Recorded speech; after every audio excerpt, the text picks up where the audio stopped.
Let's draw this one together.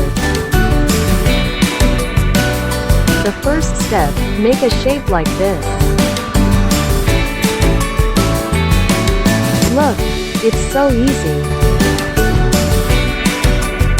Do not hesitate, just follow my steps. We just have to connect these lines and curves. Isn't it very easy?